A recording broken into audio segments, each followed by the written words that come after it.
अनिरुद्ध साहू जी का सवाल है यूपीएल के बारे में। दरअसल ये मूल रूप से आपसे पूछना तो चाहते थे कि भाई इन्हें 1 लाख रुपए लगाने हैं, आप कोई बढ़िया स्टॉक बता दीजिए। अब अनिरुद्ध जी, सोमेश ये काम नहीं कर सकते, अपनी ओर से नहीं बता सकते आपको मतलब इस तरह के पब्लिक फोरम पे कि आप कौन सा शेयर खरीद लें तो आपके लिए अच्छा रहेगा।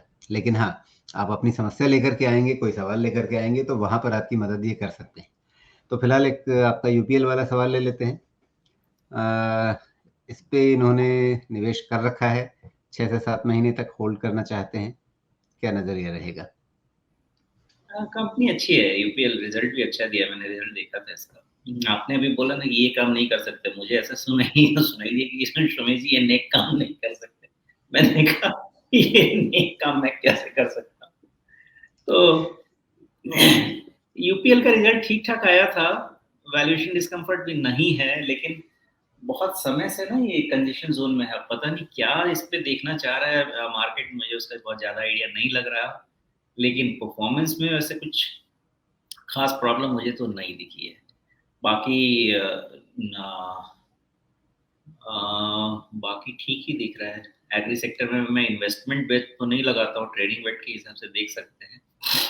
तो यूपीएल का ऐसा हिसाब कि सारे डीएमए टूट टूट चुके हैं और इसलिए डाउन ट्रेंड इसका चल रहा है। और जिस तरह का फॉल है, शायद ये रिजल्ट डे का ही फॉल लग रहा है। पता नहीं इसमें क्या स्टॉक है, मार्केट को अच्छा नहीं लगा रिजल्ट का। अभी इस पे इसका जो टॉप है ना 770 का, वहीं पे आके एक बेट बन गया है तो वहां से फॉल चालू हुआ है, लेकिन फिर भी उसको नीचे लेके आऊंगा 750 के पास। शायद वहां पे धीरे धीरे वो नीचे आ जाएगा 750 के पास। तो डाउन ट्रेंड में है, डाउन ट्रेंड खत्म होने के लिए एटलीस्ट 750 के ऊपर क्लोज होना शुरू होना होगा। और जस्ट इन केस ऐसा होता है, और जस्ट इन केस आपने इन्वेस्ट किया है, आप इन्वेस्ट करना चाहते हैं, तो आपके पास बहुत ही क्लियर लेवल है 685 का जो लो है, उसके नीचे में या अगर बंद के बाद आप देखना चाहते हैं तो हाँ 685 695 का जो रेंज है, इसके नीचे अगर बंद होना शुरू होता है तो फिर से इसमें और फॉल आने के चांसेस रहेंगे। ट्रेंड डाउन है, ट्रेंड अभी अप नहीं है इसका। ट्रेंड अप होने का लेवल मैंने आपको बता दिया 750, उसके ऊपर में ही अप होगा, उससे पहले नहीं होगा। और हुआ भी तो 685 वाला जो बॉटम है उसको आप हमेशा स्टॉप लॉस के हिसाब से ही काम कीजिए। जी।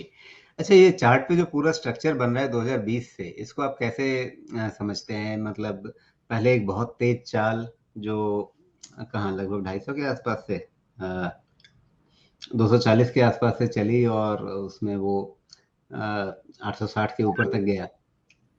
इतनी बड़ी चाल के बाद फिर एक बड़े दायरे के अंदर मतलब 850 860 से लेकर के नीचे कहाँ 600 के आसपास तक, ये लगभग 250 260 रुपए के दायरे के अंदर ये चक्री बना हुआ घूम रहा है। तो इस तरह के स्ट्रक्चर को आप कैसे समझते हैं? क्या फाइनली इस स्ट्रक्चर से बाहर निकलने का समय आ गया है? कहीं इसका जो बाद वाला हिस्सा है पिछले 4-6 महीने का, उसमें क्या ये एक तरह का ट्रायंगुलर पैटर्न बना रहा है? हालांकि बहुत सीधे सीधे लकीरें तो शायद नहीं मिलेंगी इसमें। देखिए अभी भी ना ये महंगा नहीं दिख रहा है मुझे, किसी तरह से महंगा नहीं दिख रहा है। इसको 7 साढ़े 7 तक तो मैंने उम्मीद किया था कि एक बार ही आ जाएगा, लेकिन उसके बाद अभी ये क्या है कि पूरे के पूरे कंसोलिडेशन में चला गया। ये भी उतना ही है कि आपका ये जो 630 पे लो बना के आया है, ये लो टूटेगा नहीं अनलेस कंपनी रिजल्ट में कुछ खराबी करने लगे, वो टूटेगा नहीं। अभी है ये 710 पे, 630 के नीचे जाना नहीं चाहिए। और ऊपर में जो है लेवल क्या बताया था मैंने, 750 के पहले होप भी नहीं। तो मुझे नहीं लगता 630 वाला जो लो है वो टूटेगा, रादर ये वाइट कंसोलिडेशन में रहेगा। अब इससे ब्रेकआउट होने के लिए तो कम से कम 750 के ऊपर क्लोज होना शुरू हो, और अगले रिजल्ट में अगर कुछ ऐसा दिखे कि 800 के ऊपर चला जाए तो फिर शायद ब्रेकआउट वाले स्थिति में आने लगेगा। 800 के पहले जो बड़ा ब्रेकआउट चाहिए वो शायद नहीं हो। जी। और दिसंबर तिमाही में इसने जो मुनाफा कमाया है कंसोलिडेटेड तरीके से, वो 1326 करोड़ रुपए का है। पिछली बार ठीक पिछली तिमाही में, सितंबर तिमाही में, ये 996 करोड़ रुपए का था।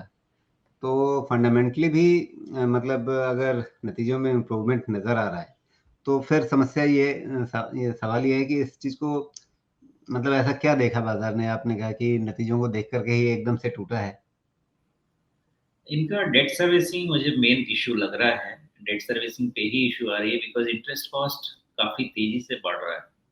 अब इंटरेस्ट रेट भी बढ़ा है इधर, डेट इनका हाई है। वो एक मुझे मेन मुद्दा लगता है जहाँ पे प्रॉब्लम हो सकती है इनको। और लेकिन उसके अगेंस्ट में फिर भी प्रॉफ़िट बना के तो दिया है, उसमें तो कोई दिक्कत नहीं है। लेकिन मुझे मेन ड्रैग जो लग रहा है, चूँकि हाई इंटरेस्ट रेट सिनेरियो है, तो वैल्यूएशन पे अगर प्रॉब्लम है तो that is the reason, interest cost is the reason, जो मैं यहाँ देख के फिलहाल समझ पा रहा जी। इनका डेट टू इक्विटी रेशियो 1 से थोड़ा ज़्यादा है। बेशक हूँ। एक कंपैरिज़न में जो दूसरे नाम आते हैं वहाँ पर लगभग आप डेट फ्री कंपनीज़ देखते हैं, तो कॉम्पिटिशन के मुकाबले में ये शायद ज़रूर कह सकते हैं कि इन पर डेट का कर्ज का बोझ है। लेकिन लगभग 1 के आसपास अगर डेट टू इक्विटी रेशियो है, तो ये ऐसा कोई मतलब बहुत चिंता वाली स्थिति तो है नहीं। नहीं, नहीं, चिंता वाली स्थिति नहीं है। मैं वैल्यूएशन की बात कर रहा हूँ। तो अगर इंक्रीजिंग इंटरेस्ट रेट सिनेरियो में आपका डेट सर्विसिंग थोड़ा हाई रहेगा, तो उसका थोड़ा वैल्यूएशन पे तो इश्यू पड़ेगा ना आपके पास नेट प्रॉफिट लेवल पे। तो वही मैं अभी जो एक प्राइमरी सॉरी एक जो समझ में आ रहा है, देख के वही एक रीज़न समझ में आ रहा है, बाकी ओवरऑल और तो कोई खराबी है नहीं, रिज़ल्ट में तो एट लीस्ट खराबी नहीं है बहुत ज़्यादा। जी।